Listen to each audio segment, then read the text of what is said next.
So imagine you're the head of a nonprofit that helps children who are victims of sexual abuse. Now imagine that you've also been voted Best Boss in Best of the Coast 2015 and in the top 3 in the year since. That is who we're talking to today. Today, Executive Director of the Gulf Coast Kids House is going to teach us what to listen for with the kids around us so we can be better advocates in our respective communities. Stay tuned until the end, where we'll share ways that you can learn more, and Stacey's going to share some of her secrets to making what could be a downer work environment a little brighter.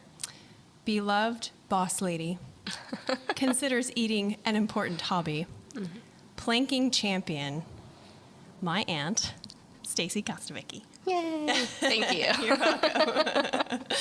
I don't doubt the planking thing. I kind of thought it'd be a new Thanksgiving ritual we could do. That'd be better than the long walk. I'm game. Oh, yeah. Yeah. Although I don't know if my husband would be too keen on planking, but we'll find out. I don't think your uncle would either. That's true. So you had told me that when kids are disclosing sexual abuse, they do it differently than adults. And you know, I consider myself a kid person, and I have never even thought about that. So how do adults disclose? Well, you know, it's funny because they're similar in some ways. With kids, the younger they are, the more detailed and more spontaneous and deliberate they are with their disclosures because they don't have boundaries. They don't have a lot of fear or anxiety in them at that point. And it also matters with gender and who the alleged perpetrator is. So if it's a family member and a boy who's been abused, then that disclosure is going to likely be very delayed.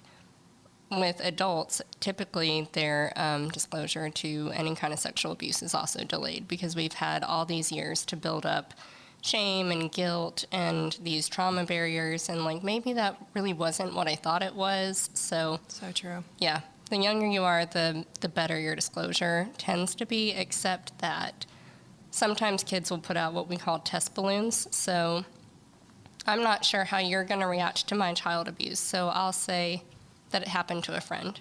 Or I'll say something kind of crazy like, I was touched by a unicorn, because I want to see how you're going to react to that. Because if you react super emotionally and you're like, what? That's crazy. No, you weren't. Then that then becomes a recantation where the child's like, never mind, didn't happen. And they might test it out on another adult, or they might never tell anyone. Wow. Is it always, I guess there's no always and never. Right as I was about to ask that question. Gosh, yeah. We all wish there were. That would make a very good, action funnel. Like they do this, then you do this. Exactly, and you can follow the path, but that's not the always flow the case. chart of disclosure. Flow chart. What you'll never see in a counselor's office. Flow chart of disclosure. Is it usually associated with some sort of something that's disconnected to them?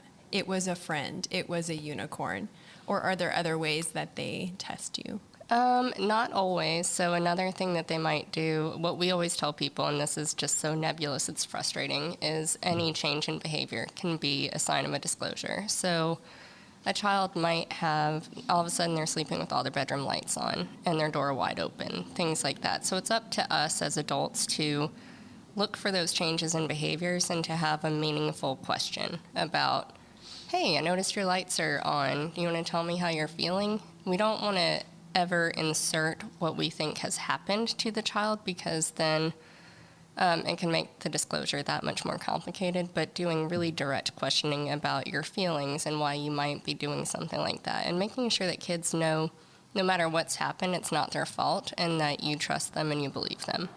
A lot of that is basic listening skills. Yes, but we have a tendency as adults not to listen to kids too Isn't much. that sad? Well, they talk a lot, you know? Truth bomb. Well, and we're busy and we're distracted with all these other things. That's and true. So, yeah, we always tell kids that they need to have 5 safe adults, 1 for every finger on their hand, and they need to have adults in their home and out of the home because adults aren't great listeners. So basically you lower the expectations for kids. Like, listen, kids, adults, they kind of suck. So you got to try real hard. Pretty much, yeah. Yeah, and if it doesn't work with this one, go to the next one. Because we do. We have lots of distractions. This is kind of a whole new thought to me that you'd have to train kids on how to talk to adults. Oh, yeah. Yeah, that's it. That's what we realized, and why we created a Safe Kids Zone training, an adult 30-minute online training, was because we were realizing that we're in the schools, we're telling kids, you've got 5 safe adults, these are the words you use, I feel unsafe, or talk about where your swimsuit covers, and that kind of thing. And they're telling these adults these, or they're giving these test balloons, these very clear indications that something's happening, and the adults are missing them. So now our next goal is to really focus on educating the adults in our community to be better listeners. And is that, I mean, I think of anybody could be potentially benefit from that training, but are you focusing that training in specific industries like education or, sports? A lot of our educators have mandated training that deals with that, so we've actually started digging more into corporate America, because corporate America wants it to be a safe environment. The reality is that back when you and I were growing up, you would have PTAs, you would have church assemblies, you would have places where adults would congregate more together, and we just don't have that so much now. We have it at work, and we have corporate places that are motivated to be certified as a Safe Kids Zone, so they can kind of help us to force that education. That's a really good point. We're way less communal now.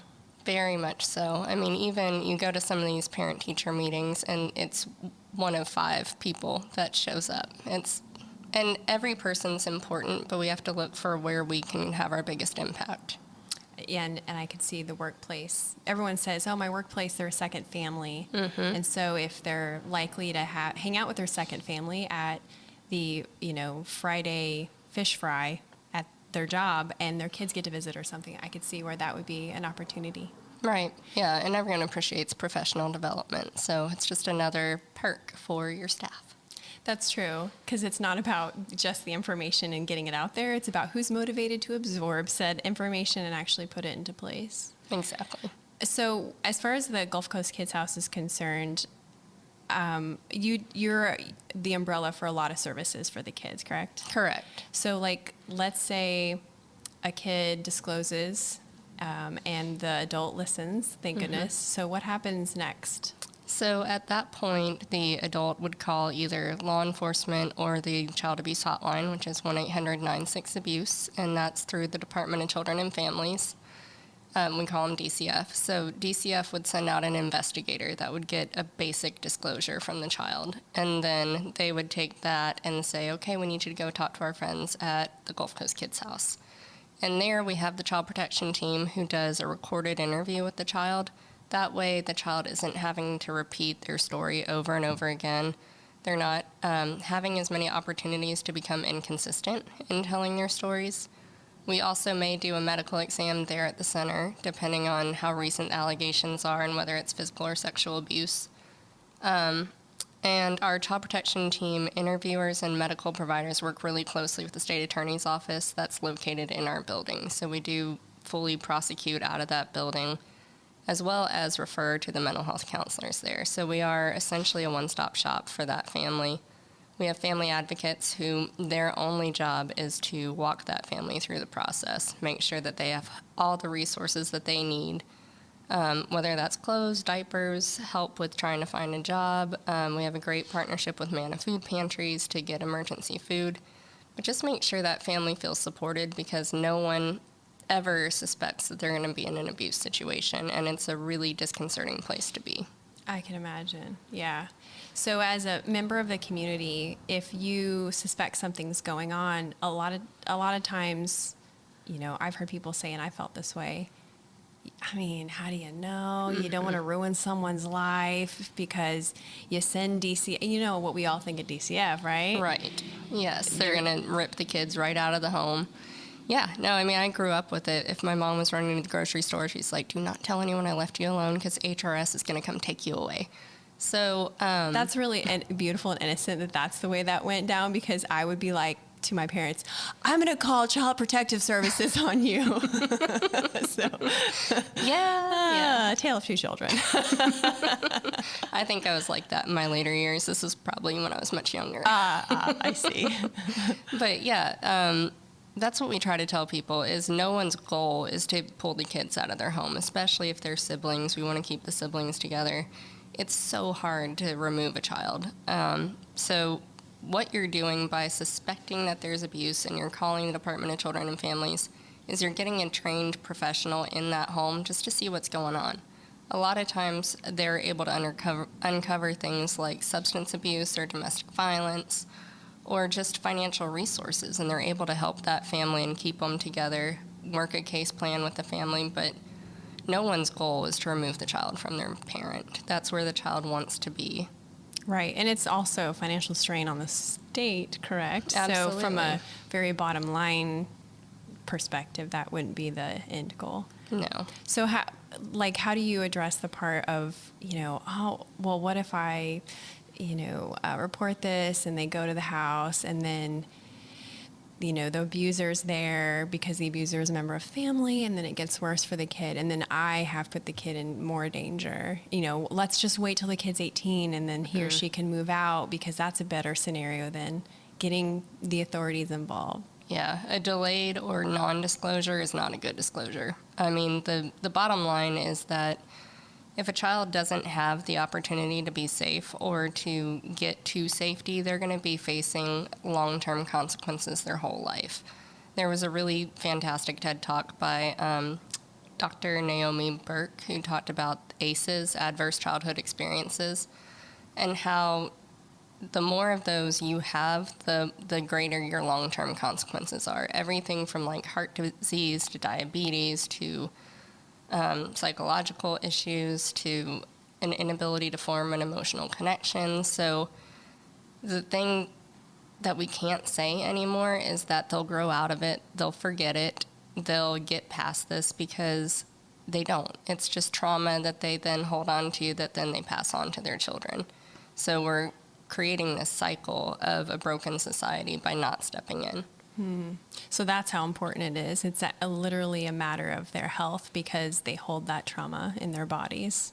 Absolutely, and their parenting. I mean, one of our best advocates came from the prison system, because she was in there, started writing us as a pen pal, and said that through her counseling in the prison system, she realized that because she never addressed her child sexual abuse, she didn't parent her children well. She subsequently lost one to drug use. Her other daughter has just a track record with the prison system that's a mile long. Actually joined her in prison. So, I mean, this is a cycle. If we don't break it, we're going to continue seeing societal impacts. And people always say to me, like, well, how do we solve crime? Report abuse. That is how you solve every, I think, societal issue, because it all stems back to that place somehow. So secrecy, breaking that secrecy, breaking that silence is the big puzzle piece. I absolutely think so. So how most of us don't think like, oh, I probably am around at-risk kids all the time unless we volunteer in that capacity. How can we as adults who are not around necessarily at-risk kids practice listening to kids? Well, I would say even before listening, let's talk about keeping kids safe. So if you're in an environment where you see a child disappear one-on-one with an adult, step in. Or if you are, visiting a daycare center or a youth camp and you see that none of their doors have windows, talk to them about that. Oh, I would have never thought of that. Mm-hmm. It's huge to just have a watchful eye. I hate to say, I'm going to say vigilant, not paranoid, but be vigilant about the environments that the kids are in. And then as far as listening goes, if a child is talking to you and starting to say things that you're like, I'm not sure where this is going, you can use just open-ended questions. That's really important. Can you tell me a little bit more about that?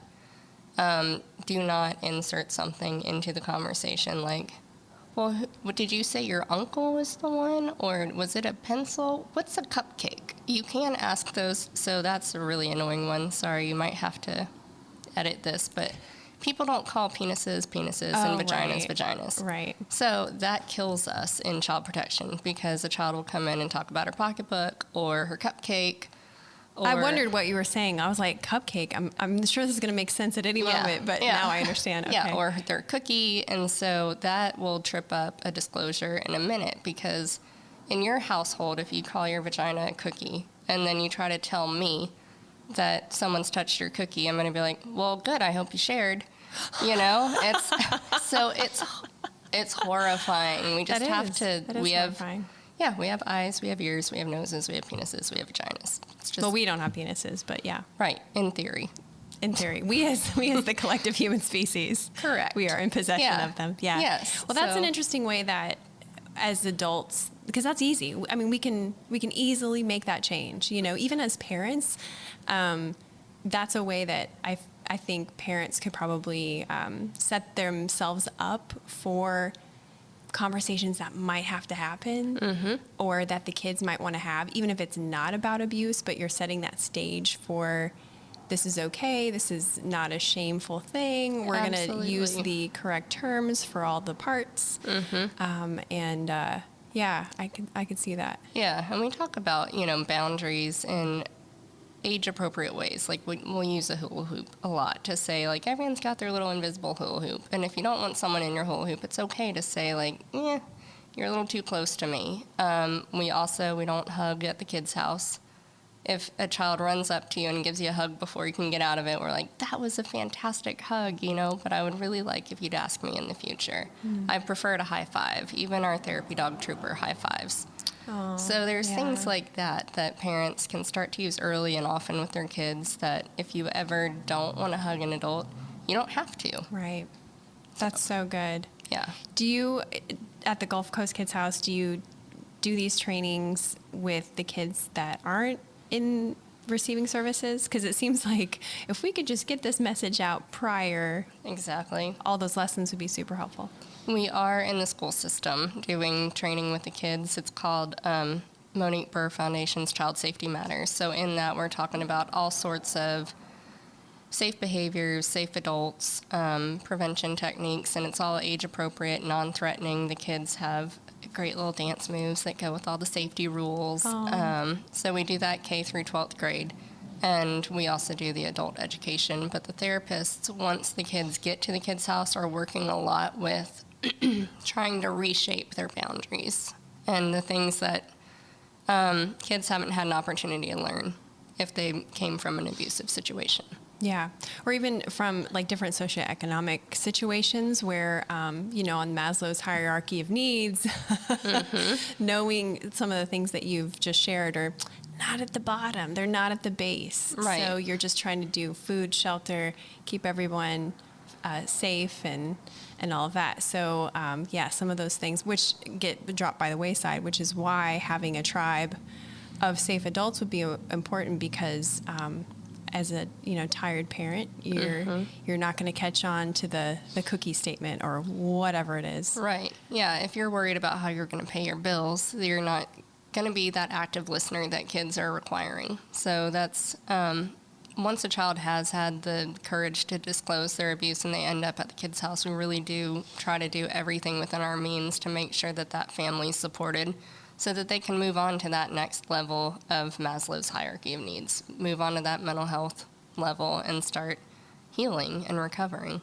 So the services there are not just about, they're not just for the kid. They're kind of like that whole support structure. Because I guess I wonder if a misconception about the Gulf Coast Kids House is, this is where the kids who have bad things happen, they go, and then the Gulf Coast Kids House waggles their finger at them and says, you're a bad parent, and then they're on their way. Right. That is a huge misconception. That's why we try to do a lot of community events, like we just had Pancakes with Santa. Try to invite the community in to teach them that we're not a scary place. We're all in this together. We know that parenting is hard. And with the mental health counselors in particular, they will not even work with a child if they don't have a non-offending caregiver to work with them, because they know that family support, that's where the child is going home to. You might have them for an hour, but you've got to create that supportive network at home for the child and for the adult, because parenting an abused child is very different than parenting a child who's never been abused. Yeah, so you would need that extra Help. You need help. Yeah, I mean, we all need help, so. Ain't that the truth? Right, I know. So tell me about the online resource for adults who want to learn more, either just because, they are in a tight-knit neighborhood, or maybe they're a karate instructor, maybe they volunteer at their church or with Boy Scouts or Girl Scouts. How can they really kind of cement all the stuff that we've talked about? So we have a lot of different ways. We'll do a custom training for anyone, anytime. I mean, we've been down at the police station at their 2 a.m. musters doing training for the cadets there. But we do Stewards of Children. That's monthly at our facility. It's a 2-hour child sexual abuse prevention program. The one that we're really proud of and really pushing right now is Safe Kids Zone, because we're all busy. We get it. We also get that not everyone wants to talk about child sexual abuse. It's a very touchy topic. Even in this room, there's 5 of us, probably one of us has been a victim. So you never know your audience. So Safe Kids Zone is a really easy way, 30-minute online training for any adult to learn about child abuse, about disclosure, about reporting, and just become a better advocate for kids. And again, going back to corporate America and trying to force some training, we are encouraging corporations to commit with us that 80% of their workforce will do this training. We do a pre-test, post-test, and then you become a certified Safe Kids Zone. You get your social media shout-out. You get just that feel good for your staff. So it's free. Every training we do is free. If we aren't offering it, we'll figure it out and offer it to you. I've sat with a number of churches and created child safe practices kind of things too. So we'll review your policies, we'll work with you. That's really cool. And the other thing that I was hoping that you would share with us is, when you're talking about corporate and work environments, is winning Best Boss for so many years. I Googled you again. I've been Googling you a lot. Great. And you won in 2015, and then literally every year after that, it was in the top 3, I think. So you're obviously doing something right in the office that other people probably want to know about. And so I know every time I visit your office, there is something really interesting going on. I didn't actually know that the state attorney's office was housed there until my most recent visit, when we had the pantyhose on our heads and we were doing the competition to raise money for United Way. That was pretty fun. So you just never know what a Mary Kay delivery to the Gulf Coast Kids House is going to turn out like. I know. Yeah. It's, it's tough work, Yeah. So we try to make it a fun environment. We obviously all have kind of a warped sense of humor by this point. So apologies to anyone that might have overheard anything in that building. But we do try to do what I call spirit sprinkles once a month. We've got some great volunteers that will come in and help. We've done, I'll take the little donation cart around with ice cream bars and play the ice cream truck music. Oh, yeah. And deliver ice cream bars to people. What you experienced most recently were our inaugural Office Olympics to support the United Way of West Florida. So every day there was a different Olympic challenge. Meredith and I had to put pantyhose on our heads with a tennis ball tucked in the foot and try to knock over water bottles. We were very bad at it. It's a lot harder than you think. Yeah. I watched that one guy twist the pantyhose, and I'm like, that guy's onto something. Note to self, if I'm ever in this situation again, we can make that the other family challenge. I like it. Ooh, there's another one too. It's called Taste the Rainbow, where you have to suck up Skittles in a straw and sort them into cups based on color. Okay. So that one was pretty fun.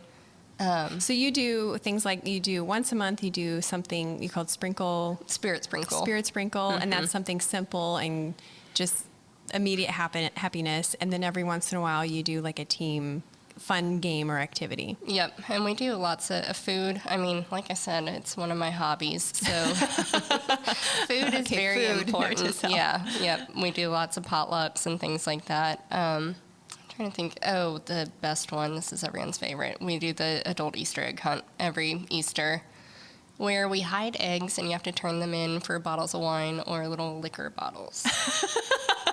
And we do that At the church right across the street. That's perfect. Yeah, they've been so kind to us for so many years. That's why we just hide the eggs, not the bottles. You got to turn those in. Right. This is good. Well, this has been so awesome. If any of you listening, I didn't ask a question that you wanted answered, then send me a message. I will harass you with the questions, and we'll send out a bonus episode via email. So thank you so much. That's a wrap. You did great. Thank you. Woo.